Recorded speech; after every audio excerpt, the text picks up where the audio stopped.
பேச்சுலருக்கே நான் perfect budget போடுறேன். நீங்கள் எவ்வளோ தூரம் முன்னேறுவீங்கன்னு நான் பார்க்குறோம். இந்த 28,000 இந்த 28,000 ஃபஸ்ட்டு நீங்கள் 8,000 எடுத்து சேவிங்ஸ் போட்டுருங்க. லாங் டேர்ம் இன்வெஸ்ட்மெண்ட் 12% 15% இன்ட்ரெஸ்ட்டில் 21 வயசுலேருந்து பண்ணுறீங்கன்னு வச்சுப்போம். 5,000 சேர்த்துருந்தீங்கன்னு வச்சுப்போம். இது முடியும் ரைட்டாக. இன்றைக்கி 8,000 சேர்க்குறீங்க. இந்த 20,000 உங்கள் லைஃப்பை நீங்கள் மேனேஜ் பண்ணியிருந்தீங்கன்னா என்ன ஆகிடும்? மாதம் 5,000 நான் சொன்ன மாதிரி நீங்கள் 21 வயசில் சேர்க்க ஆரம்பிச்சிருந்தீங்க. வேலைக்கு போகிறச்சுன்னு வச்சுக்கோங்க. இன்றைக்கி உங்கள்கிட்ட 10 லட்ச ரூபா கையில் இருந்திருக்கும். இந்த 10 லட்ச ரூபா நீங்கள் பேங்க்கில் பாண்டில் போட்டிருந்தீங்கன்னா மாதம் 80,000 90,000 வட்டி வந்திருக்கும். வட்டிலேயே உங்களுக்கு மாதம் 7,000 இன்கம் இருந்திருக்கும். இன்னைக்கு 28,000 பதிலாக உங்களுக்கு 35,000 இன்கம் இருக்கு. இந்த 35,000 நீங்கள் 15,000 மாதம் சேர்த்தீங்கன்னா 310 வருஷத்தில் இது 1 கோடி ரூபாய்க்கு மேலே சேர்த்துக்கணும். எப்போதுமே முதல்ல நீங்கள் எடுத்த உடனே நம்ம சம்பாதிக்கிறதுல 30% சேவ் பண்ணணும். ரெண்டாவது, ஏதாவது ஒரு பொருள் வாங்கணும்னா அந்த பொருளுக்கு 12 மாதத்துக்கு முன்னாடி யோசிச்சு அதுக்கு தனியாக ஒரு ஆர்டி மாதிரி போடணும். இப்போ நான் 15,000 ஃபோன் வாங்க போகிறேன்னு டிசைட் பண்ணிட்டீங்கன்னா மாதம் 1,500 போட்டிங்கன்னா 10 மாதத்தில் ஃபோன் வாங்கிடலாம். கேஷ் கொடுத்து கடன் இல்லாமல் 2 ஆகும். அதனால கஷ்டப்பட்டு சேர்த்ததுனால அந்த ஃபோன் மேலே உங்களுக்கு ஒரு மரியாதையும் இருக்கும்,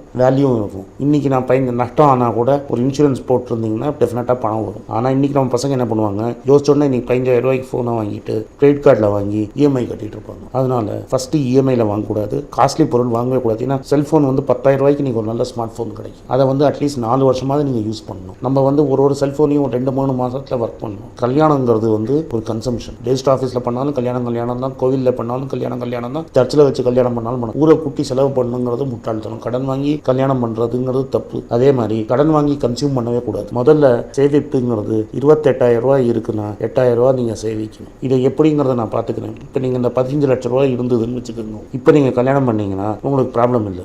இப்போ இந்த ஸ்டேஜில் நீங்கள் கல்யாணம் பண்ணிக்கிறீங்கன்னு வச்சுக்கோங்க. ஒய்ஃபுக்கு ஏர்னிங்கே கிடையாதுன்னா நீங்கள் அவ்வளோதான். ஒய்ஃபும் ஹஸ்பண்டும் ஒரே வருஷத்தில் சண்டை போட்டு ஃபேமிலி கூட்டு போயிடுவீங்க. ஹஸ்பண்ட் அண்ட் ஒய்ஃப் டுகெதர் 40,000 இருந்தால் தான் ஒரு கம்ஃபர்டபுள் லைஃபே லீட் பண்ண முடியும். ஏங்கிறத காட்டுறேன். இப்போ நீங்கள் தனியாக கல்யாணம் பண்ணிட்டு போயிட்டீங்கன்னு வச்சுக்கோங்க. 12,000 வாடகை வருமா, பால் வாங்கணுமா, தயிர் வாங்கணுமா, இதெல்லாம் சேர்த்து ஒரு 6,000-7,000 ஆகிடுமா. இதுலேயே 20,000 போயிடும். பொண்டாட்டியை சினிமா கூப்பிட்டு போகணுமா, ஸோ வெளில கூப்பிட்டு போய் என்டர்டெயின் பண்ணணுமா, அதுலேயே ஒரு 6,000-7,000 போயிடும். ஒரு பைக்கு கடனில் இஎம்ஐ ஓடிட்டு இருக்கும், ஒரு 3,000-4,000. உனக்கு ஒரு செல்ஃபோன், உன் ஒய்ஃபுக்கு செல்ஃபோன். ஸோ ஹஸ்பண்ட் நான் இதே மாதிரி கணக்கு போட்டேன்னா 40,000 கணக்கு எழுதிட முடியும். எல்லாம் பேர் எசென்ஷியல்ஸ் தான். அதனால ஹஸ்பண்ட் அண்ட் ஒய்ஃபு 40,000 வரைக்கும் கல்யாணம் பண்ணிக்காமல் இருக்கிறது மெட்ராஸ் மாதிரி ஊரில் பெட்டர். திருச்சி, சேலம், கோயம்புத்தூர் மாதிரி ஊர்னா 30,000-35,000 சம்பளம் இருக்கிற வரைக்கும் கல்யாணம் பண்ணிக்காமல் இருக்கிறது பெட்டர். இப்போ நான் 15,000 ஃபோன் வாங்க போகிறேன்னு டிசைட் பண்ணிட்டீங்கன்னா மாதம் 1,500 போட்டிங்கன்னா 10 மாதத்தில் ஃபோன் வாங்கிடலாம். கேஷ் கொடுத்து கடன் இல்லாமல் 2 ஆகும். அதனால கஷ்டப்பட்டு சேர்த்ததுனால அந்த ஃபோன் மேலே உங்களுக்கு ஒரு மரியாதையும் இருக்கும், வேல்யூவும் இருக்கும். இன்றைக்கி நான் நஷ்டம் ஆனால் கூட ஒரு இன்சூரன்ஸ் போட்டிருந்தீங்கன்னா டெஃபினட்டாக பணம் வரும். ஆனால் இன்றைக்கி நம்ம பசங்க என்ன பண்ணுவாங்க,